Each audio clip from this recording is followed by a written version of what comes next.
Hi, my name is Lakshmi Yatham. I'm a professor of psychiatry at the University of British Columbia in Vancouver, Canada.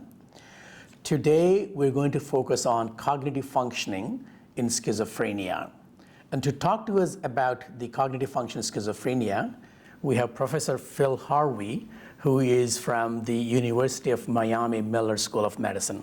Phil, so great to see you. Well, thanks for inviting me. Yeah, my name is Phil Harvey. I'm from the University of Miami in Florida, and I study cognition and everyday functioning across the course of schizophrenia. So we're going to cover a few things during the course of this module. So we're going to talk about some of the domains that are affected in patients with schizophrenia. And also we're going to talk about some of the factors that affect cognition in schizophrenia. And of course, we're also going to briefly touch on some of the things that clinicians can do to minimize cognitive impairment in schizophrenia, correct? Yes, that's what we're going to look at. Fantastic. Okay. Well, let's start with a very basic question, which is, well, is cognition affected in people with schizophrenia? Yes, in fact, cognition is markedly affected in people with schizophrenia. And as you mentioned before, when neuropsychologists think about cognition, they think about domains of functioning, which are cognitive abilities that people are very familiar with. So for example, there's a range of severity of impairment in cognitive abilities in people with schizophrenia. There are some abilities that are not affected much at all, like, for example, word recognition reading or recognition memory. And then there are other aspects of functioning that are moderately impacted. Say, the average person with schizophrenia performs maybe a full standard deviation worse than they would have if they hadn't been affected by the illness. Those include things like delayed recall memory, working memory, and some things are actually severely impacted, ranging between 1.5 to 2 standard deviations below what you'd expect. Processing speed, executive functioning, the ability to learn information with practice and exposure. And so that's really quite important to realize that there are multiple domains. Most are impacted. Phil, it sounds like people with schizophrenia do have cognitive impairment, and various domains of cognitive function are affected in people with schizophrenia. So the question to you is that what is the magnitude of impairment? Well, I've got a slide to show you that can actually show exactly how that works. In this slide, we're comparing treatment-naive first episode patients with schizophrenia to people with a 10-year treatment history of antipsychotic medication. The line at the top of the slide is the performance of healthy people. So what you'll see is that there's considerable variability across the domains and how impaired they are. And every domain is impaired, even in first episode patients, compared to healthy controls. But what's striking about that is the profile of impairment is essentially the same over first episode, never treated patients, and people with a chronic course of illness. This leads to an important fact about cognitive impairment in schizophrenia. It's not caused by antipsychotic medication. Right. These first episode patients had never been treated, yet they show nearly the same severity and exactly the same profile as the chronic patients do. In fact, if you look across psychotic conditions, what you'll see is that there is a consistent profile of impairment across first episode patients with schizophrenia and first episode patients with mood disorders. And the profile looks the same with differences in the relative level of severity. So across first episode and chronic schizophrenia patients, there's a similar profile. And across first episode patients with schizophrenia and psychotic mood disorders, there is again a similar profile of cognitive impairment. Okay. So the profiles are similar, but I guess the question is, well, what about the symptoms of psychosis themselves? How do they affect cognition? Well, the symptoms of psychosis are very striking. Hallucinations and delusions really get the attention of clinicians. They're often the things that lead to behaviors where people wind up getting hospitalized for the first time. But remarkably, there's very little correlation between the presence of psychosis and the presence of cognitive impairments.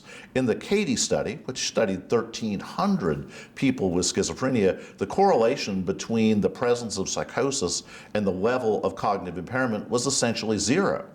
Whereas symptoms like negative symptoms still had some relationship with cognitive impairment, correlating maybe like 0.3, but the influence of age, educational attainment, and also intelligence on cognitive performance was much stronger than the relationship between negative symptoms and cognitive performance as well.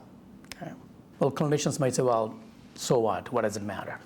Well, I think it's really important because one of the most striking features of schizophrenia is disability. The majority of people with schizophrenia don't work. Right. They are living in supported situations very often, and they have significant social impairments. 60 or 70% of patients with schizophrenia never in their whole life Right. experience marriage or an equivalent relationship. Over half of all people with schizophrenia at any given time are actually getting support for where they live. So disability is substantial. And in this next slide I'm going to show you, we did a very systematic study of over 800 patients with schizophrenia to try to look and see what the relative importance of cognitive impairments versus negative symptoms was, while splitting up impairments in everyday functioning between social functioning, independent living, and the ability to get a job and sustain employment. And what we found was that negative symptoms had a very specific relationship with poor social outcomes. And what we saw was that cognitive performance was much more strongly related to independence in living and vocational outcomes than it was to social outcomes. Although we looked at the impact of depression, it didn't seem that important. And the influence of cognitive impairment on functional outcomes seemed to be routed through its adverse impact on the ability to perform everyday functional skills, which then led to impairments in everyday functioning. Although we've talked about these different domains of functioning and how they vary across patients in terms of cognitive performance, in that last study we used a composite measure of cognitive performance because it's turned out in meta-analytic studies that global overall cognitive performance is a much stronger correlate of impairments in everyday functioning than any of the individual cognitive domains. And although these domains vary in their level of impairment, it might turn out that the individual domains are much less important than the sort of sum of the whole of all of those things. So it's really the overall cognitive impairment that seem to predict or correlate with the functioning rather than impairment in any particular domain. Yes, and in fact, you can actually characterize people with schizophrenia into those who manifest cognitive impairments and those who don't. Maybe a quarter of a third of patients with schizophrenia don't have significant cognitive impairments, while the majority do. And in some research that we've done, we separated people into those who did and did not have global neuropsychological impairment. And then we looked at the impact of this global impairment on everyday living skills. And what we saw was that people who had overall impairments in their cognitive performance were much more likely to live in supported living and much less likely to live independently than people who had neuropsychologically normal performance. Okay, so it sounds like the cognitive impairment does have substantial clinical relevance because it does affect their functioning. It absolutely does. And I think what happens is, the idea of treating cognitive impairment is very appealing. And we're going to talk about that a little bit more later. Sure. But it's been shown that treating cognitive impairment in patients who are trying to get employment actually leads to real improvements in their employability and in the amount of money that they earn. Okay, well, that's interesting. Well, the other question I have, Phil, is, so if people with schizophrenia have cognitive impairment, the question is, well, when does this begin? And that's a really important question because the literature on cognitive impairment in schizophrenia suggests that it starts very early on. Actually, in studies of people who at the time appeared healthy but later developed schizophrenia, what we have discovered is that there's a level of impairment of about half a standard deviation below normative standards and their peers, even before any other signs of illness have appeared. Wow. When the people look like they're prodromal, like they're showing the early signs of being at risk, there's an approximate doubling of their level of impairment. So their impairment is close to like a full standard deviation below normal.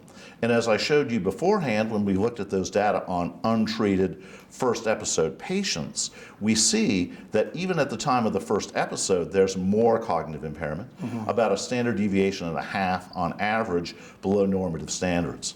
What we have been unsuccessful at up to this point is actually measuring that progression within cases. Right. Because by the time you see someone's prodromal, they have these cognitive impairments. We haven't yet been able to detect the time when the worsening happens. So it sounds like by the time that they have manifested the psychotic symptoms, they already have significant impairments, about a standard to 1.5 standard deviations. So what happens to that with the course of the illness in terms of the trajectory? Does it actually change? Does it get worse? Or does it remain stable? Or what happens? This has been a very controversial issue, and it looks like there are certain critical periods and certain critical correlates that are associated with worsening of cognitive impairment. I'm going to show you one more slide, and this is a longitudinal study of first episode patients with schizophrenia over the course of their first 5 years of illness. One of the things that happens with first episode patients, as we know, is some of them stop their medication, relapse, and get retreated. Right. And that whole process of relapse and retreatment has been shown to be associated with changes in cortical volume and changes in the frontal lobe in particular. In this slide, what we see is changes in frontal lobe gray matter and white matter over the course of the first 5 years of illness, and also the corresponding worsening of executive functioning during that time period. So what we see is that there's variability in loss of gray and white matter and variability in the worsening of executive functioning, but there is a correlation between them. So the idea of relapse, retreatment, volume loss, and cognitive change happens during the early phases of the illness. So just to follow up on that, has anyone looked at people that stayed well during that 5-year period? I mean, I understand the correlation, but has anybody done a more dichotomous kind of analysis, looking at people that stayed well versus those that continue to have relapse of symptoms? Is there any difference in terms of trajectory? Yeah, that's a critically important question. And in several different longitudinal studies, including some conducted in Europe, particularly by René Kahn and his research group in the Netherlands, what they have shown is that first episode patients who remain adherent to their medication, don't have a relapse, and stay well for the first 5 years of illness are much more likely to show a stable course of cortical volume without evidence of ventricular enlargement or cortical atrophy during that critical time period. Interesting, because we did something similar to that in people with the bipolar as well, and what we found was that in bipolar patients, if we are able to keep them well, their cognition actually improves, almost returns to normalcy in first episode patients, whereas those that had a relapse, their cognition continues to be impaired. So it sounds like a similar kind of story, except perhaps those with schizophrenia, it remains stable, doesn't get worse. Yeah, what happens is the level of impairment stays the same, but what happens is the people who are less likely to relapse also are less likely to have more significant cognitive impairments anyway. I suppose. So what happens is the ones who remain well are the ones with the greatest potential for functional recovery and improving everyday functioning in other domains as well. So Phil, we talked about cognitive impairment in the early stages of schizophrenia. So the question is, well, what about in the later stages? What happens? Well, I think that's also important. There's been quite a bit of research on cognitive functioning during the midlife stages in people with schizophrenia, say from their 30s till their 60s. And what you typically find is there's not a lot of evidence for change. Okay. However, in certain older patients, particularly those who've had a chronic course of illness or people who have been treatment resistant over the course of their whole life, there is evidence for worsening over time.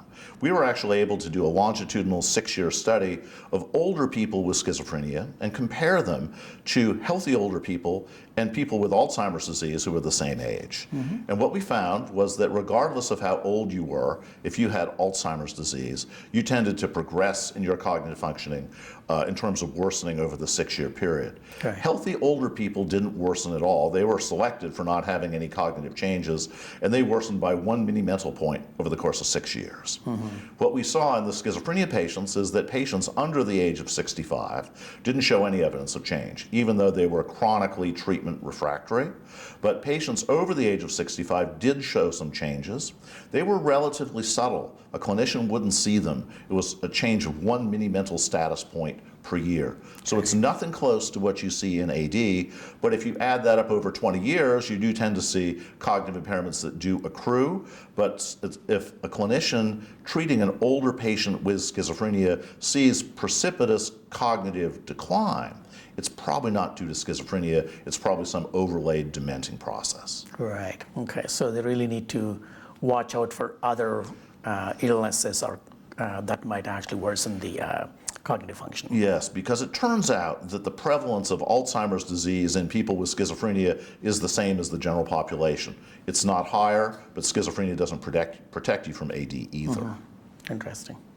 So I guess bringing this to, again, clinical realm, for an average clinician, obviously they want to know if they're treating or looking after people with schizophrenia. What are some of the factors that affect cognition in people with schizophrenia, and what can they do to minimize it? Well, one of the things that is critically important is availing yourself of the possibilities for enhancing cognition in people with schizophrenia. Mm-hmm. What's happened recently is there has been a real increase in the availability and interest in cognitive remediation in people with schizophrenia. Studies have shown that people who get cognitive remediation actually improve in their functioning. If they're trying to get a job, they're more likely to actually get employment. And remarkably enough, you get a level of adherence to cognitive training that's every bit as good as adherence to antipsychotic medication. Mm-hmm. At the same time, though, there are other factors that adversely impact on cognitive training. And some research has shown quite clearly that patients who have elevated levels of serum anticholinergic medication mm-hmm. are also in the situation where they don't benefit from cognitive training to the same extent.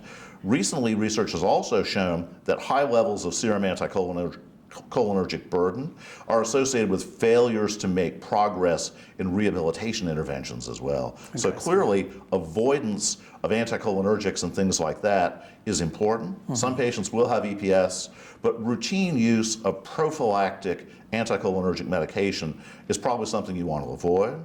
And many patients are taking anticholinergics in other sort of over-the-counter preparations that it makes perfect sense for physicians to know all the drugs that their patients are taking. Okay. Are there other factors that might affect cognition that clinicians should be vigilant for? Well, there's two main things that are under the control of physicians. Mm-hmm. One is that antihistaminergic medications promote sedation and weight gain. Mm-hmm. And it's been shown in research that patients who are taking even antipsychotics that have higher levels of antihistamine burden are likely to show cognitive impairment and daytime sleepiness that impacts on the ability to function. Right. Further, the weight gain that we're all starting to understand and appreciate in people with schizophrenia is also associated with worsening in cognitive performance.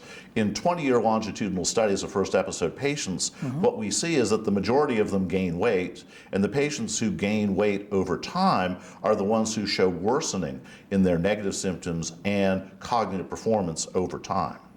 Wow, that's very relevant from a clinical perspective, because a number of medicines that we use for treating psychosis can cause weight problems. So it sounds like clinicians really need to be aware of medicines that cause weight gain and choose them carefully in managing people with schizophrenia. And there are choices that can be made. There are medications available that don't cause much weight gain at all. Right. It turns out that medicines like clozapine are necessary for certain patients, and that's unavoidable. But for a lot of patients, doctors are using medications that could easily be substituted with no real challenge in efficacy that would support cognitive gains and prevent, daytime sleepiness, cognitive decline, things like that. Okay. So as a clinician, I suppose, you try some of these factors that you talked about to minimize cognitive impairment in people with schizophrenia. And despite that, of course, we do see patients in clinical practice that continue to have cognitive problems.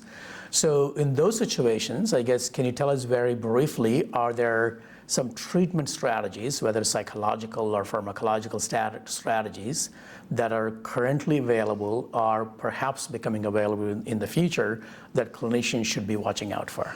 Well, right now, as we mentioned before, computerized cognitive training is widely available. It's available all around the world. There are lots of studies going on in Japan, the US, Canada, all over the place. Commercially available software has been proven to not only be effective, but to be something that patients can do without substantial supervision, both at home or in the clinic. And there's a huge amount of effort being expended to develop cognitive enhancing drugs. There has not been success so far, but I would tell you that there are several drugs that are probably close to the level of being approved, perhaps in the near future, and a couple of other drugs that might actually improve negative symptoms, which are associated with poor social outcomes. So monitoring those things closely and not being afraid to use them when they become available is probably a really good strategy for treating your people with schizophrenia who've got cognitive limitations. That's great. Well, thank you very much. Could you say then, what are the key take-home messages for clinicians? Well, you need to realize that impaired everyday functioning is part of the illness in schizophrenia. It's not due to disinterest in having a job or things like that. That there are systematic factors, including cognitive impairments and negative symptoms, that predict everyday disability, and that understanding the level of cognitive impairment is important. One of the things we didn't talk about much but is clear is that people who know patients with schizophrenia very well can provide good evidence about their functioning and their cognitive performance. Clinicians have to think about that as part of their treatment strategy.